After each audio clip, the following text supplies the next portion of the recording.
दोस्तों, बहुत ही बड़ा गाना आप लोग के स्टार मगही का super star trending star Paul पर बॉल बरद रही। अरे अरे ये रोशनी कहाँ से आ गया भाई, करंट लग जाएगा यार हमको।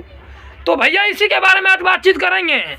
बहुत ही नजवाब गाना है, बहुत ही नजवाब जिसको बोला जाता है भाई, गर्दा गाना है। थोड़ा इधर आओ यार, थोड़ा लाइट वाइट लगा के बॉल मतलब वीडियो बनाते हैं ना तो दिल को भी खुश रहता है और देखने का भी वीडियो अच्छा रहता है। चलिए दोस्तों, ये गाना कब रिलीज होगा, किस यूट्यूब चैनल से रिलीज होगा, फाइनली डेट बताएंगे, सब कुछ समझाएंगे।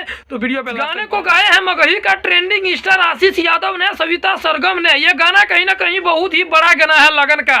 ये गाना जो आएगा दोस्तों, ये सब स्पीड रिकॉर्ड भोजपुरी चैनल से, जो कि बहुत ही बड़ा कंपनी से यह गाना रिलीज होगा। लेकिन कब रिलीज होगा देखिए भैया, इसका तो डेट हमको मालूम नहीं है, इसका डेट अभी फाइनली अभी आया नहीं है। ठीक है, आप लोग टेंशन नहीं लीजिए, जब आएगा डेट तो हम बता देंगे, आप लोग टेंशन नहीं लीजिए। अरे बाबू, इस गाने को इंतजार कीजिए भैया, थोड़ा हम कुछ दूसरे वीडियो फिर। चलिए दोस्तों, फिर दूसरा अपडेट के साथ मिलते हैं, नया धमाका के साथ। तब तक के लिए बाय बाय।